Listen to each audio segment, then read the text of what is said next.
Hello friends, welcome to my YouTube channel.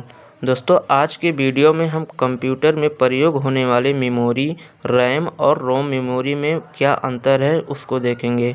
तो आइए दोस्तों, वीडियो को हम स्टार्ट करते हैं। तो दोस्तों, इसमें पहला आपका बेसिक अंतर है कि RAM stands for random access memory.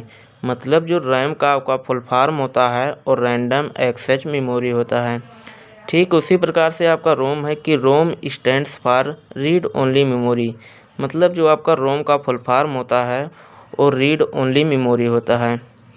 आइए दूसरा अंतर हम देखें तो रैम इज़ फास्टर मेमोरी। मतलब रैम एक फास्टर मेमोरी होता है जो बहुत ही तेज़ काम करता है। जितना रैम की साइज ज़्यादा होगी, सिस्टम आपका उतना ही ज़्यादा से काम करेगा। उसके बाद आपका रोम में है कि रोम इज स्लोअर देन रैम। मतलब जो रोम है रैम की अपेक्षा स्लो होता है। मतलब यह काम जो करेगा आपका रैम की अपेक्षा स्लो करेगा और ये रैम आपका तेज़ काम करता है। उसके बाद अगला बेसिक अंतर है आपका रैम डाटा इज वोलेटाइल।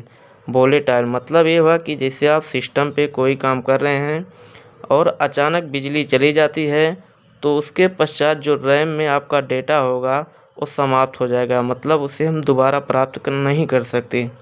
ठीक उसी प्रकार रोम में है कि ROM data is non volatile. मतलब अगर आप काम कर रहे हैं सिस्टम पे, बिजली चली गई है, अगर फिर बिजली वापस आती है तो आपका डेटा जो है वो रोम में सुरक्षित रहेगा। इसीलिए इसे हम नॉन वोलेटाइल मेमोरी कहते हैं और इसे हम परमानेंट मेमोरी भी कह सकते हैं। चौथा आपका बेसिक अंतर है कि CPU can access data stored on RAM. इसका मतलब ये हुआ कि CPU जो है रैम के डेटा को डायरेक्टली मतलब ये एक्सेस कर सकता है CPU रैम के डेटा को। ठीक रोम में आपका है कि data to be copied from RAM to ROM to RAM so that CPU can access its data. मतलब ये हुआ कि अगर आपको रोम के डेटा को एक्सेस करना है CPU के द्वारा तो सबसे पहले आपको डेटा जो है आपको रोम से रैम में जो है कॉपी करना पड़ेगा। जब आपका डेटा रोम से रैम में कॉपी हो जाएगा तो ठीक उसी प्रकार से जो है CPU आपका रैम से डेटा को एक्सेस कर लेगा। उसके बाद अगला अंतर आपका है कि RAM data can be modified.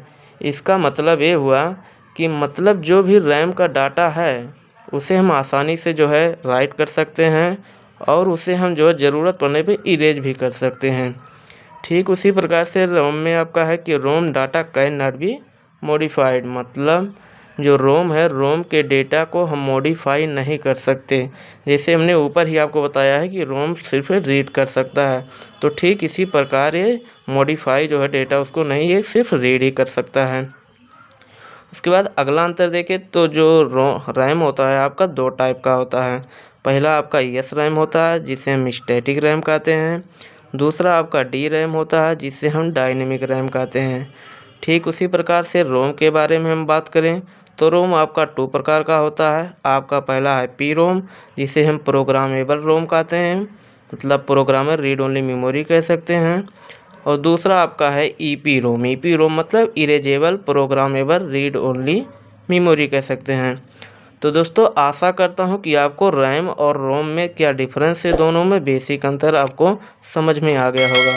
तो दोस्तों, अगर समझ में आ गया है तो वीडियो को लाइक कीजिए और चैनल को सब्सक्राइब करना ना भूलें।